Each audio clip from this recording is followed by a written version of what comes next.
एक समय की बात है, विजयपुर नामक एक गांव था जहां नत्थू नाम के एक व्यक्ति को गांव के सभी बच्चे और बड़े सलाहकार काका कहा करते थे, क्योंकि नत्थू काका आए दिन कोई ना कोई सलाह देते रहते थे।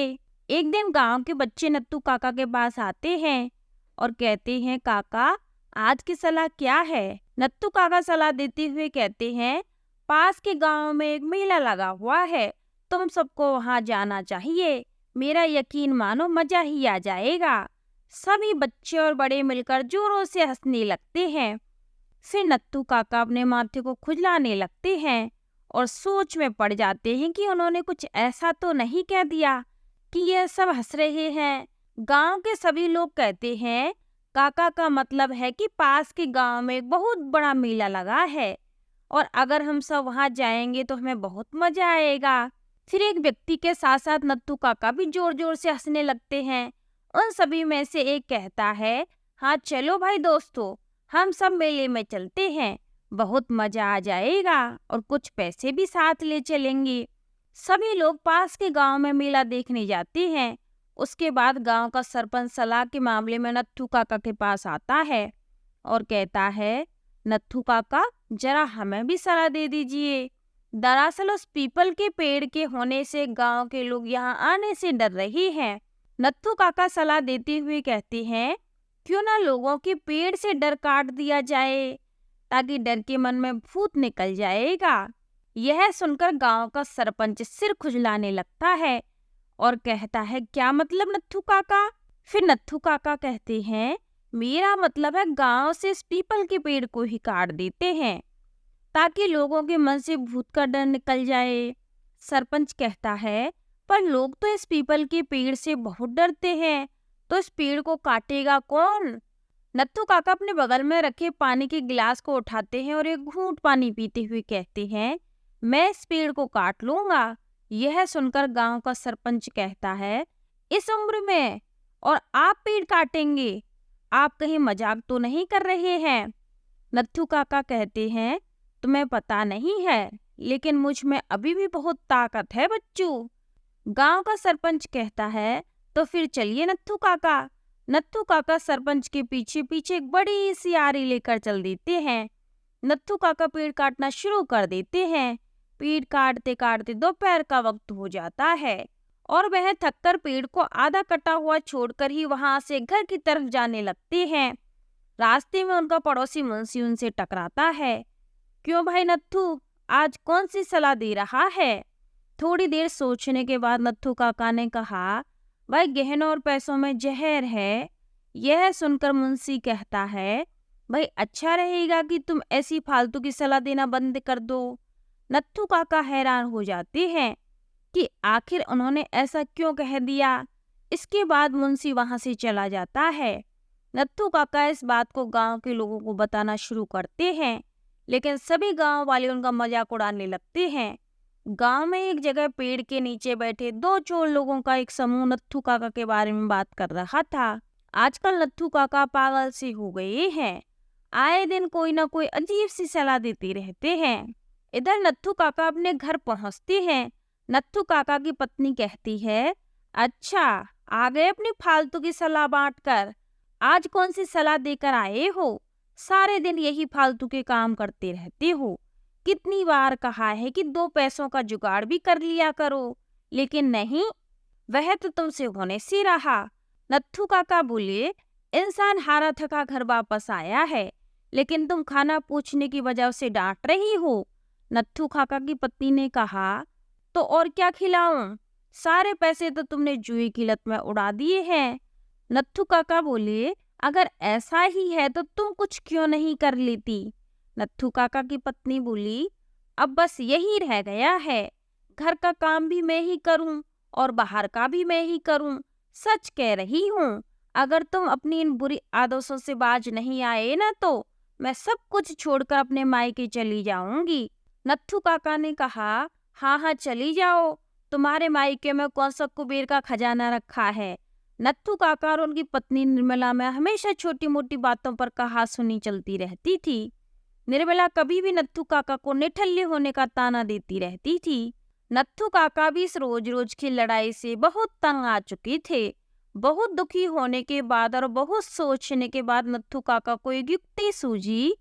नत्थू काका बोले, यह दोपहर का वक्त है, सभी औरतें अपने अपने घर में सो रही होंगी और आदमी काम के सिलसिले में घर से बाहर होंगे। यह अच्छा मौका है, मुझे सभी के घर में से कीमती जेवर और पैसे चुरा लेने चाहिए। अगले दिन दोपहर के वक्त नत्थू काका सभी के घरों से जेवर और गहने पैसे सब कुछ ले आते हैं और उस आधे कटे पीपल के पेड़ के नीचे गहरा गड्ढा खोदकर दबा देते हैं। फिर नत्थू काका ने सोचा, यहाँ तो किसी को शक होने से रहा, कल सुबह सुबह यहाँ से मैं इन्हें ले जाऊंगा। सबको तो लगता है कि यहाँ कोई भूत है, तो यहाँ कोई आने वाला है नहीं। पता नहीं नत्थू काका के मन में क्या चल रहा था। उन्होंने वहां उन सभी चीजों को छुपा दिया और वहां से घर के लिए निकल गए। अब रात का वक्त था, रात के लगभग 11 बज रहे थे और नत्थू काका गांव भर में पहरा लगा रहे थे। जब निर्मला की नजर उन पर पड़ती है तो वह सवाल करते हुए कहती है, क्यों, अब सलाहकार के साथ साथ पहरेदार भी बन गई हो क्या? नत्थू काका कहते हैं, मुझे नींद नहीं आ रही है। फिर निर्मला ने कहा, मुझसे अपेक्षा मत रखना कि मैं भी तुम्हारे साथ चौकीदारनी बनूंगी, मैं जा रही हूँ सोने के लिए। नत्थू काका आगे भी इसी तरह टहलते रहे और पीपल के पेड़ की तरफ देखते रहे। नत्थू काका को टहलते टहलते रात के 2 बज गए और उन्हें नींद आने लगी। इसके बाद वे अपने घर के बाहर ही खाट लगाकर सो गए। अगली सुबह गांव के लोगों की जब नींद खुली तो सभी का सर भारी भारी लग रहा था। तब उन्होंने गौर किया कि उनके घर में पैसे और जेवर सब कुछ चोरी हो गए हैं। पूरे गांव में चोरी का शोर मच गया था। यह सुनकर निर्मला आती है और नत्थू काका को नींद से उठाती है। सुनो, सुनो, मेरे गहने और जेवर और पैसे नहीं मिल रहे हैं। आसपास के घरों में भी चोरी हो गई है। सभी गांव वाले घबरा जाते हैं। मुंशी सभी लोगों के सामने कहता है, हो ना हो ये सब नत्थू काका का ही काम है, क्योंकि कल दोपहर में मैं उनसे मिला था तो यह कह रहा था कि गहने और पैसे सब कुछ जहर हैं। सभी लोग इकट्ठा होकर नत्थू काका के पास आते हैं और उन पर इल्जाम लगाने लगते हैं। नत्थू काका अपने बचाव में कहता है, देखो, मैंने कोई चोरी नहीं की है। यह सब सुनकर निर्मला कहती है, अच्छा, तो अब तुम चोरी भी करने लगी हैं। नत्थू काका कहते हैं, देखो, अब तुम तो मुझ पर विश्वास करो। फिर गांव का एक व्यक्ति कहता है, हाँ, जरूर इन्होंने ही चोरी की होगी। तभी तो गांव के बच्चों को बहला फुसलाकर पास के गांव में भेज दिया था इन्होंने। उसी समय गांव के बच्चे भी वापस लौट आते हैं और नत्थू काका से कहते हैं, नत्थू काका, आपने हमें बेवकूफ बनाया है। पास के गांव में तो कोई मेला ही नहीं लगा है। हमें खेलते खेलते शाम हो गई थी, इसलिए हम कल रात बंटी के घर पर ही रुक गए थे। गांव का एक व्यक्ति कहता है, देखा, इन्होंने हमें बेवकूफ बनाया ताकि इस गांव में चोरी कर सकें। निर्मला कहती है, अच्छा, तो तुम कल रात इसीलिए सोए नहीं। मुंशी कहता है, तो अच्छा, कल रात तुमने चोरी की थी? नत्थू काका कहते हैं, अरे, मैंने कोई चोरी नहीं की, मेरा विश्वास करो। गांव के लोग कहते हैं, चलो इनके घर में तलाशी लेते हैं। सभी गांव वाले नत्थू के घर में तलाशी लेने लगते हैं और उनके घर का सामान अस्त व्यस्त कर देते हैं।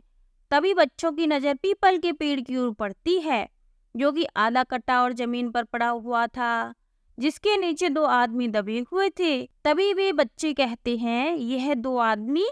गांव के लोग मिलकर दोनों को होश में लाते हैं और दूसरी ओर सरपंच भी पुलिस को वहां ले आता है।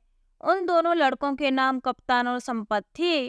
कप्तान और संपत कहते हैं, पुलिस यहाँ कैसे आई? गांव का एक व्यक्ति कहता है, हाँ, पुलिस, क्योंकि कल रात गांव के सरपंच को वापस लौटते हुए देर हो गई थी, इसलिए वह मेरे घर पर ही रुक गए थे। हम दोनों ने इन दोनों को देख लिया था, पर इन्होंने हमें एक फूल सुंघाया और हम बेहोश हो गए। नत्थू काका कहते हैं, मैंने कल ही अखबार में पढ़ा था कि यह दोनों विजयनगर के आसपास ही घूम रहे हैं, इसलिए मैंने पूरे गांव के गहने पीपल के नीचे गहरे गड्ढे में सुरक्षित रखे हुए हैं। मैंने आपसे कहा था कि गहने और पैसे जहर हैं। कप्तान और संपत अपनी गलती को छुपाने के लिए कहते हैं, हम दोनों बहुत आलसी हैं और कोई भी काम नहीं करना चाहते, इसलिए चोरी करते हैं। हम यहाँ बच्चों को अगवा करने और गहने और पैसे लूटने के लिए आए थे, लेकिन कल जब हम यहाँ आए तो ना तो हमें बच्चे हाथ लगे और ना ही पैसे। तभी इन दोनों ने हमको देख लिया, तो हमने इन्हें बेहोशी की हालत में लाने के लिए फूल सुंघा दिया। इस एक दवाई को फूल पर छिड़कने से इंसान बेहोश हो जाता है। कप्तान कहता है, लेकिन जब हम निराश होकर वापस लौटने लगे तो ये पीपल का पेड़ हम दोनों के ऊपर गिरा और हम उसके नीचे दब गए। फिर पुलिसकर्मी कहता है, अच्छा बच्चे, बहुत दिनों से तुम दोनों ने नाक में दम करके रखा है। आज हमारे नत्थू काका की मदद से तुम हाथ लगी हो। बच्चू, चलो थाने, आज तुम्हारी जमकर खुशामद की जाएगी। कप्तान कहता है, अरे दरोगा साहब, कुछ भी करना, लेकिन पिछवाड़े पर डंडा मत मारना। पिछली बार बैठने में काफी तकलीफ हुई थी। फिर पुलिसकर्मी गुस्से के साथ चलने को कहता है और दोनों को गाड़ी में बिठाकर जेल ले जाता है। गांव के सभी लोग नत्थू काका की इस हरकत से काफी खुश हुई और माफी मांगने लगे। नत्थू काका, हमें माफ कर दीजिए। आपने तो इन बच्चों की ही नहीं बल्कि हमारे गहनों और पैसों की भी कड़ी हिफाजत की है। शायद हम होते तो इस समस्या का समाधान ही नहीं कर पाते। नत्थू काका ने कहा, यह तुम्हारे ही नहीं बल्कि इस गांव के बच्चे हैं। ऐसे कैसे कोई हमारे गांव पर नजर रख सकता है, और वह भी नत्थू के होते हुए। तभी सभी बच्चे मिलकर कहते हैं, देखा ना, इसीलिए हम सब इन्हें सलाहकार काका कहते हैं। और सभी हंसने लगते हैं। फिर नत्थू काका की पत्नी बोली, अजी मुझे माफ कर दीजिए, आपने तो इतना भला काम किया, मैं तो आपको यूं ही निठल्ला समझ रही थी। फिर गांव का एक व्यक्ति बोला, नहीं काकी, काका बहुत समझदार हैं, इनसे आप लड़ाई मत किया करिए। फिर सभी मिलकर हंसने लगते हैं। नत्थू काका और काकी घर चले जाते हैं और फिर हंसी खुशी रहने लगते हैं। तो आज के लिए बस इतना ही, आगे मिलते हैं कोई नई कहानी के साथ।